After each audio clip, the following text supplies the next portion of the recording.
কাতারের জ্বালানি গ্যাসের প্লান্টে ভয়াবহ বিস্ফোরণ এবং দেখা গেছে যে শিল্প নগরীর রাশ লাফানোতেই মৃত্যু হয়েছে 12 জন ভারতীয় সহ মোট 13 জনের, জখম অন্তত 66 জন। কাতারের এই ঘটনা, যেখানে বহু ভারতীয় শ্রমিকরা কাজ করেন, আর সেই কাতারে কিন্তু মৃত্যু হয়েছে 12 জন ভারতীয়, সাথে আরো একজন কিন্তু সেই রাজ্যে ছিলেন, অর্থাৎ মোট 13 জন। জখম হয়েছে 66 জন। বিস্তারিত সেই বিষয়ে জানবো, টেলিফোন লাইনে যুক্ত হয়ে গেছে প্রতিনিধি সৌম্য মুখোপাধ্যায়। সৌম্য, ঠিক কি জানতে পারছো?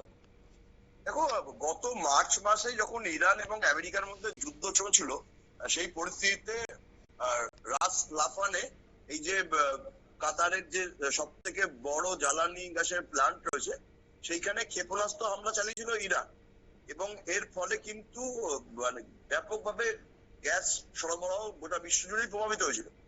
হরমুজ খোলার পরে নতুন করে এই প্রাকৃতিক গ্যাস উৎপাদন এবং রপ্তানি কেন্দ্র সারাইয়ের কাজ চলছিল, এবং সেখানেই আচমকা বিস্ফোরণ ঘটে, এবং তার ফলে এখনো পর্যন্ত 13 জনের মৃত্যুর খবর পাওয়া গেছে। 12 জন তার মধ্যে ভারতীয় বলে জানা যাচ্ছে। এছাড়াও এই দুর্ঘটনায় জখম হয়েছে 66 জন। মঙ্গলবারই এই তথ্য প্রকাশ্যে নিয়ে এসছে কাতারে দোহাতে অবস্থিত ভারতীয় দূতাবাস, এবং তাদের তরফ থেকে জানানো হয়েছে যারা জখম হয়েছেন তাদের মধ্যে বেশিরভাগই ভারত এবং পাকিস্তান নাগরিক। তাদেরকে হাসপাতালে চিকিৎসার জন্য ভর্তি করা হয়েছে। অনেকের অবস্থায় আশঙ্কাজনক, ফলে মৃত্যুর সংখ্যা বাড়তে পারে বলেই কিন্তু মনে করা হচ্ছে।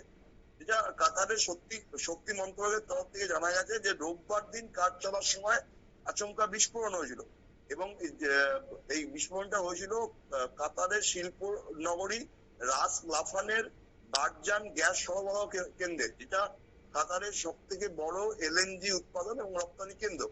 প্রাথমিকভাবে মনে করা হচ্ছে যে যান্ত্রিক ত্রুটির জেরেই এই দুর্ঘটনা হচ্ছে, কিন্তু তার পাশাপাশি ঘটনাটা খতিয়ে দেখা হচ্ছে।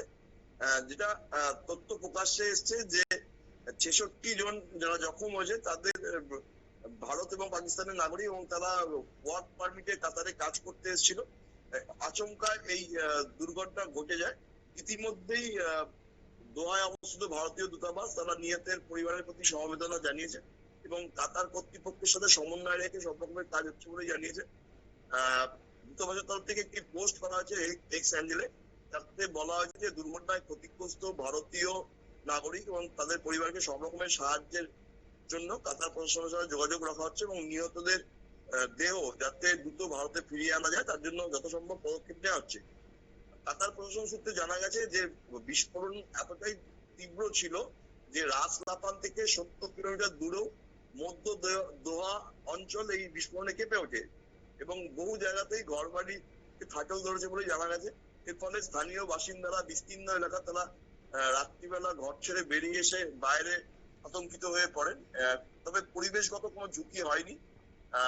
2025-এ এই প্ল্যান্টের উৎপাদন বন্ধ ছিল জরুরি রক্ষণাবেক্ষণের জন্য, পরে আবার 2 দিন চালু হয়, কিন্তু তার মাঝেই এই ঘটনা ঘটে যাতে কিন্তু গ্যাস সরবরাহ অনেকটাই ব্যাহত হয়েছে। অঙ্কিতা, একদমই, ধন্যবাদ।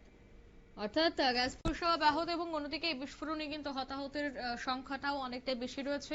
কিন্তু আদৌ কি কারণ রয়েছে, যেহেতু প্রাথমিকভাবে বেরিয়ে এসেছে কারণটা সামান্য হলেও, তবে তদন্ত কিন্তু চলবে এবং তদন্তের পর আরো বেশ কিছুটা বিষয় কিন্তু স্পষ্ট হতে পারে। নিয়ে নিচ্ছি ছোট্ট একটি বিজ্ঞাপন বিরতি, সঙ্গে থাকুন।